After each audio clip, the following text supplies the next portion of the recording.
Hey guys, it's Adam from Lucipixel and welcome back.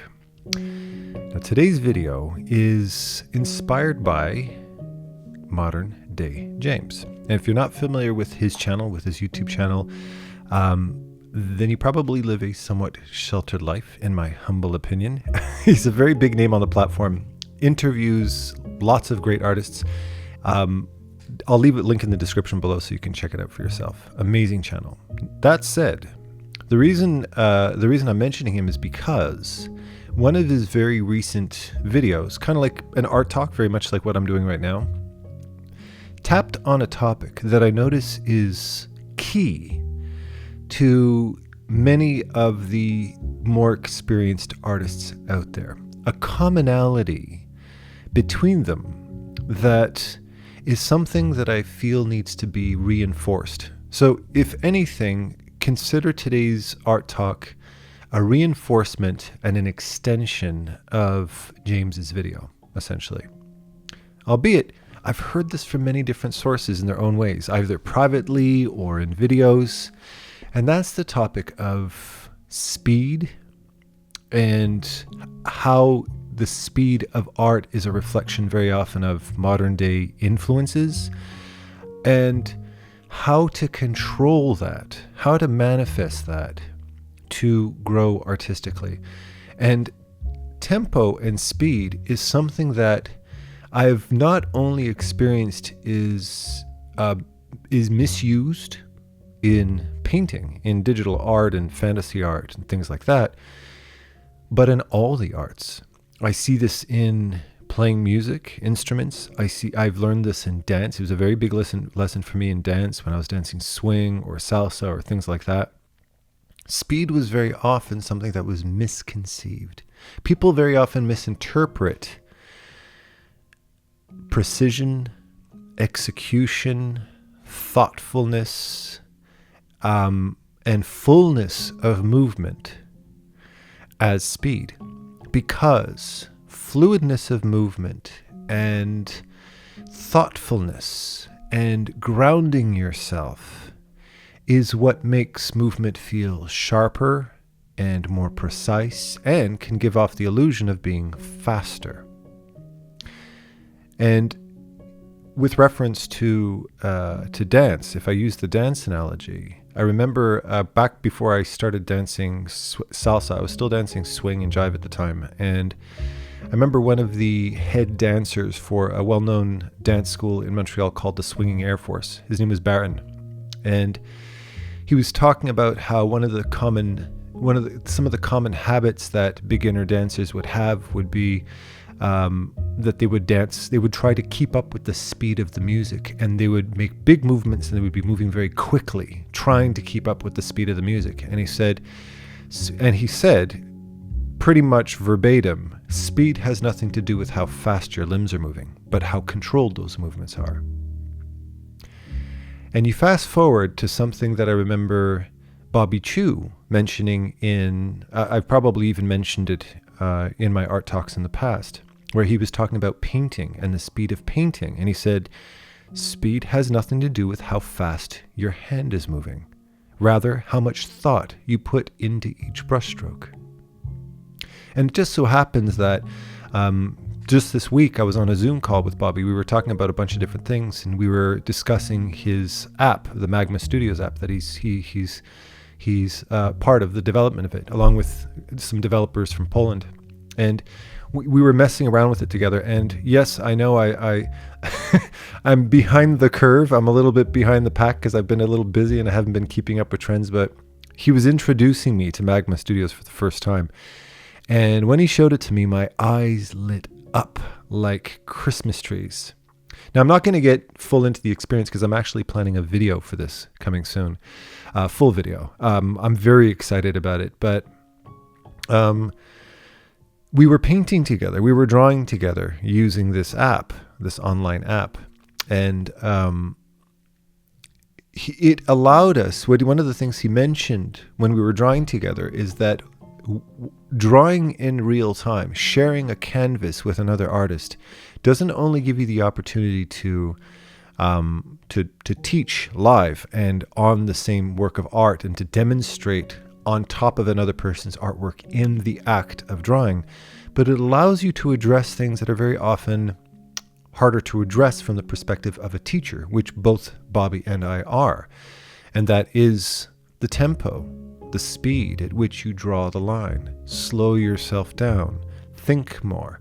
It's not about drawing quickly. It's about precision. One of the analogies I use very often with my students with regards to, like very early, the first couple of weeks of my mentorship, I talk about drawing techniques and stuff like that. And I make reference to a documentary about motion capture, where there was this British documentary where he was talking about motion capture that could track eye movement in three-dimensional space over time.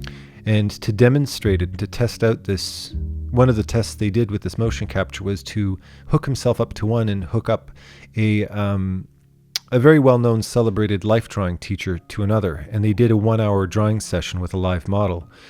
And at the end of it, him being an amateur ended up producing garbage, and she ended up producing a masterpiece. And one of the comments he made was, one of the curiosities he had was, he said, obviously, the only difference between her and I was the fact that was something that was happening in her mind. It was a thought process, because we had the same materials, the same time, the same model. So the difference between us and our drawing, how we executed our drawings, had everything to do with what was going on in her head. And when you watch the footage, it becomes immediately apparent the difference between him and her. What you could see he was doing was trying to beat the clock. He was trying to get it done in an hour, where she was owning her time and owning her space. She knew that she didn't need to flail her hands around at full speed to get to the finish line. To her, it was about the precision of what she pulled off. She knew she had all the time in the world. There was no rush. And as such, that empowered her ability to visualize. It slowed her down. It gave her the opportunity to think before each move. And in the end, well, the ends justified the means. They both finished their drawing in an hour, but hers was pulled off masterfully and his was pulled off not masterfully. Of course, that didn't impact his ego, because the whole point of the exercise was to compare himself, a non-artist, to a professional.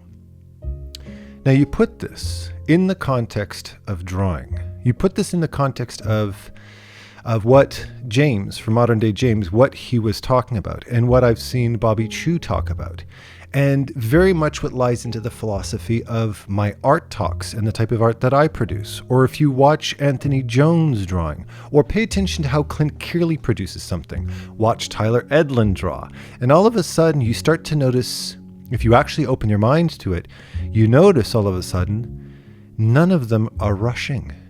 I mean, Anthony Jones, a perfect example. Somebody who is celebrated, who is like the grandfather of efficient execution of art, where he can pull off a beautiful design in 15, 20 minutes. If you watch him draw, he's in no rush whatsoever. And that's one of the main reasons why he has that unique talent of being able to design something and have a full-on thoughtful dialogue at the same time. Because he's not rushing his brain and rushing his words at the same time. He's taking time with both. He owns his time. He owns his space. If you bring that into the philosophy of what you're listening to me doing right now, my art talks. If you look back a couple of years ago at my art talks, let's say around 3-4 years ago, you'll notice that I was more concerned about the entertainment value of my content, where I was, how I was, the lighting, all of that kind of stuff. I was really focused on a lot of these different facets of my video production because I hadn't yet connected my artist self to my YouTuber self, to my video production self. And at the beginning of 2019, I had an epiphany. I realized that that very philosophy that helped me to become the artist that I aimed to be was not something that I was applying to the philosophy of producing videos for artists, which is exactly what this is. My video that I'm producing right now is a video by an artist for an artist. And I realized that the YouTube algorithm, I realized that the analytics on, audience retention and all of that crap was completely and utterly irrelevant. I never paid a whole lot of attention to it in the first place, but I made a very definitive point at that point of abandoning expectation from any outside force and speaking directly from me to you, from one artist to another. And I realized the most effective way for me to advocate for this philosophy of taking and owning your own space artistically was to create an environment that was conducive to that type of behavior. If I wanted to create a video that was conducive for that kind of artistic creation, then I needed to speak and communicate and create a mood and an atmosphere that reflected that. Now, of course, if I was to do a painting that was reflective of it, then the video would end up being 16 hours long because I take a very long time to paint. So I time-lapse that. But I produce these videos knowing and with the expectation of you not spending the entire time staring at the screen. You're far more likely, and I'm far happier to know that my videos didn't inspire you to look at my art. Rather, it inspired you to create your own. This is for the very reason that I've spoken very often about the type of YouTubers, the type of content that I like to listen to when I'm producing videos, like VataVidya, for instance. It's calming, it's reflective, it's moody, it's inspiring, it's textured with words that inspire my imagination and get me into the right headspace. Artists that I love to watch that get me in the right headspace are artists like Darken, who incidentally hasn't posted any content for a while. He's probably busy as an artist could possibly be. I miss his videos. But his pacing was slow. It was repaired. He would go over a painting. He would fix it. He would erase something, redraw it. It beautifully demonstrated how painting and creating fantasy art is not flawless, expedient execution. It's like a sculptor. It's moving, it's pushing, it's pulling, it's extruding, it's cutting out of, it's warping until eventually it takes the shape that you're looking for. And you can hear in his voice, in his dialogue, and you can see in his brushstroke how he's he has completely owned his space in the sense that he's under no obligation to reach a deadline. This is his time and his creation. You need to make that same realization too. And the reason why I felt compelled to reinforce James's message, and incidentally, if not directly, then indirectly, Bobby Chu's message and Anthony Jones's message and Clint Cearley's message and and Cynic's message, all of these different artists' messages to slow down. It's because without knowing your own speed, without recognizing your own tempo, without owning your own space, you become a punching bag for everybody else's suggestions. Whether it's intentional of other people to infringe on your space or not, to push you in a certain direction or not, because of the pace of social media, because of how much content you can see other people putting out there, you lose a sense of self. And nothing is more damaging, nothing is more dangerous to artistic creation, to creative expression, than not owning your own space. particularly today, in the age of COVID, where we are, for those of us that long for friends and to get out and be social, and you feel locked up in your own spaces, trying to keep yourself busy, trying to keep yourself productive, feeling like you're not wasting your life, particularly for those of you who might still be studying and you might be taking a break from school and you've got absolutely nothing to do with your time. One of the things that might have thrown you off is that your tempo has been rattled, hasn't it? That you were used to getting up and going out with your friends and hanging out and going to school and cracking jokes with your friends in school, or hanging out with your friends and doing silly things and going out and finding ways of finding inspiration. And now you're just locked up in your space. It's thrown off your tempo. It's thrown off your speed. For those of us who are already loners and introverts, it's a blessing.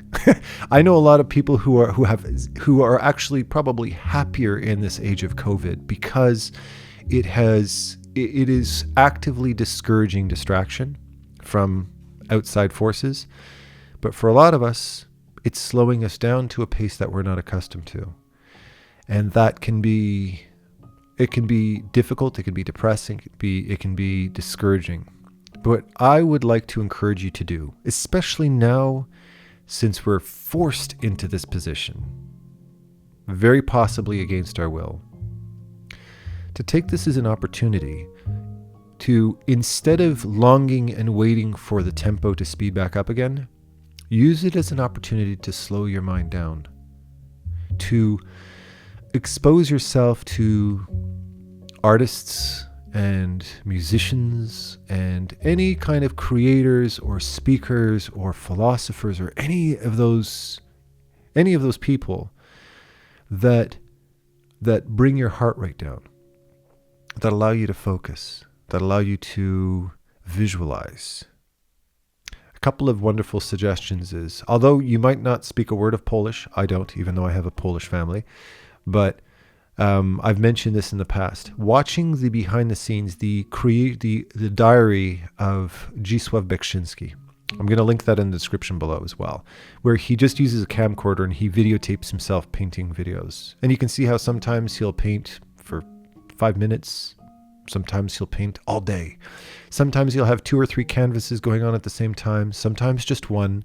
Sometimes, because it's communist Poland, back during communist Poland, he had to go and get food stamps, and he would have discussions with his wife about, how much light he had in the studio and all these different types of little quirks that a lot of people might take for granted.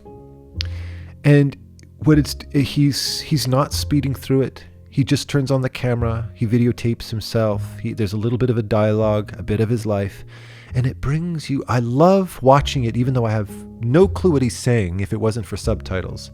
Just having it playing in the background, being influenced by Beksiński's tempo, being influenced by his energy, being influenced by his freedom of expression. I don't think there could be a more positive influence to an artist. Take your time. He doesn't only do that, but the other thing that Beksiński did that I'll add to this, just as a kind of bonus, is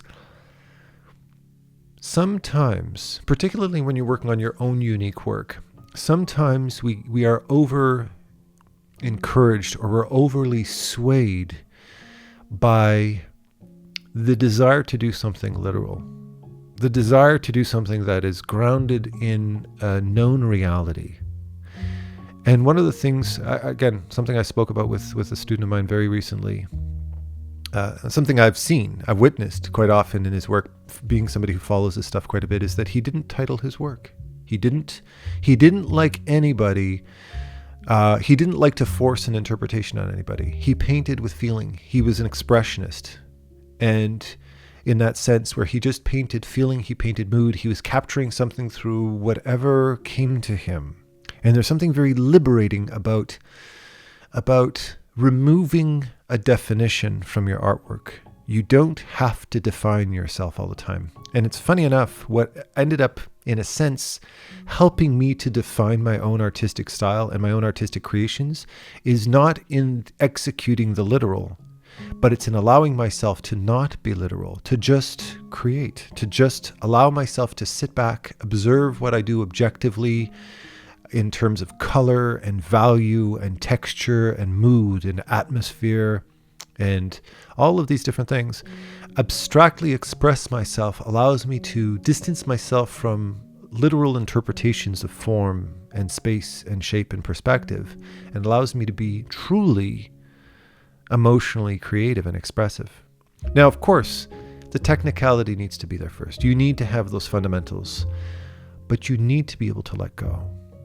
And in this bubble that you end up creating for yourself, this emotional bubble where you can control your pace, where you can control your content, where you can control how literal or non-literal your art might be, you start to understand the importance of being yourself. You start to realize that in your purest form as an artist, there's a lot of value in that. And you start to truly discover yourself. It's not until artists let go of this influence that very often we end up discovering ourselves artistically. Something that, if you've listened to any of my videos in the past, I'm a very huge advocate for.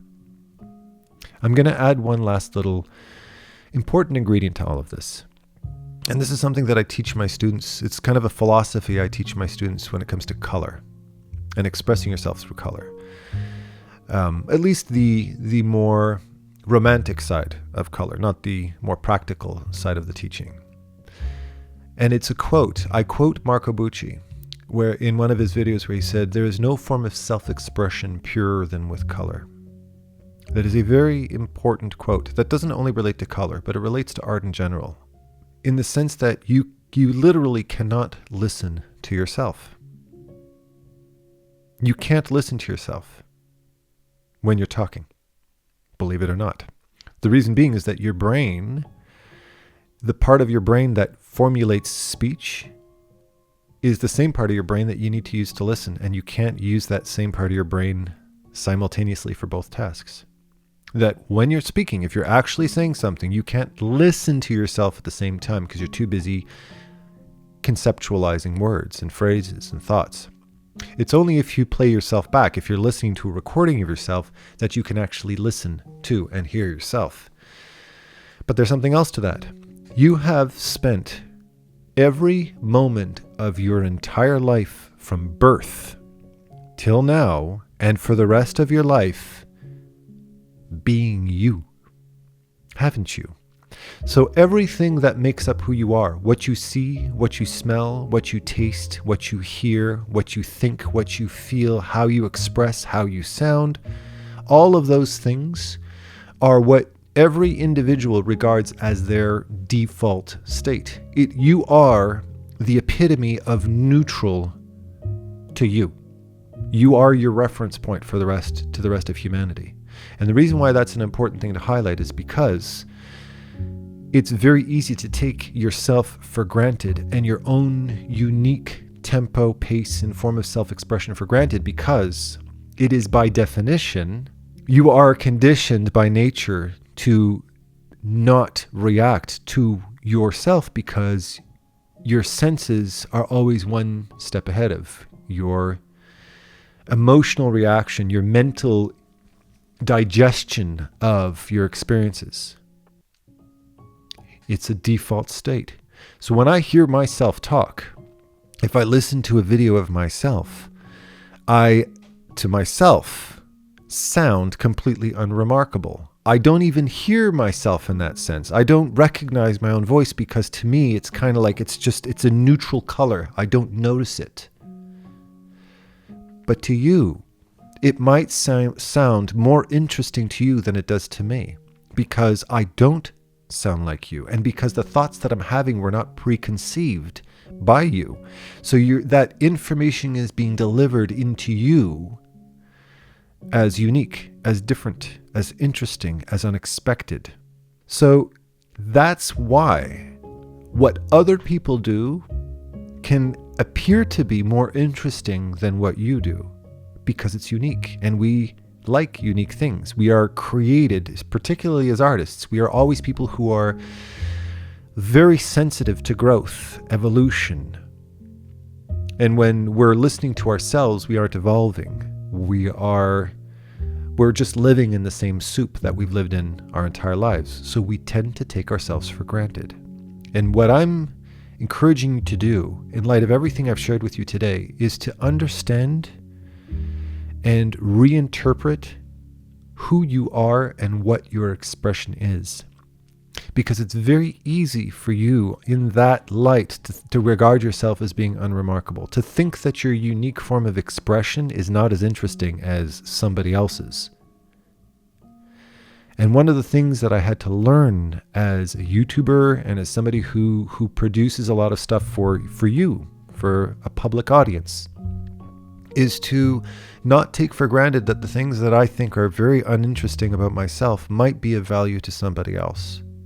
So I'm quite literally stepping outside of my own ego to be able to say, no, somebody else might benefit from these thoughts, from these experiences. So even if you think that they mean nothing, if you think that they're yesterday's news, they might not be yesterday's news to somebody else. Somebody can benefit from that. So don't take yourself for granted. Share it even if you don't think it's life-changing to you. For me, when I need to learn new things and I need to explore new things, when I feel the need to expand, I don't listen to my videos. I listen to everybody else's videos. I listen to James's videos. I listen to Bobby's videos. I listen to Tyler's videos. I listen to Istebrak's videos. I listen to Loish's videos. Those are the people that move me. Those are the people that open my eyes to new concepts. I can honestly say that some of the most profound, meaningful things that I've learned and that I teach in my mentorships are things that I've learned from artists like Carla Ortiz. She was seeing her schoolism workshop, which I've said it before and I'll say it again. Seeing her workshop, along with a lot of other great artists' workshops at the schoolism workshop, was pivotal in my life. She helped to unlock parts of my artistry that I didn't even know were locked in the first place. She solved mysteries I didn't even ask her to solve in a 2-hour presentation. I can't stress enough, and I've said this a million times on my channel before, when COVID lifts and schoolism starts doing live workshops around the world, I don't care if you need to beg, steal, or borrow money to go and see them, go. Because I have been to 2 in my life, and they were both absolutely transformative experiences. And if you ever get a chance to see Carla Ortiz live, run, don't walk. She's revolutionary as an artist to me. She opened my eyes to things I never even thought. I never even realized were things I needed to know. All of these artists have the same thing in common. They own their space. They know themselves. They are very connected to who they are, what works for them, and what doesn't. And it's a gift that you need to nurture. It's a gift, it's a talent that you need to train, that you need to encourage, because it's very easy in today's society to be influenced away from yourself. And it's artists like that, I want you to pay attention to those qualities, because it's a quality you might not even know they possess. Pay attention, keep your eyes open to that, because it's going to revolutionize you, and it's ultimately what's going to lead to you finding your true voice. All right?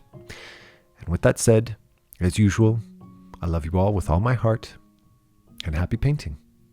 Take care.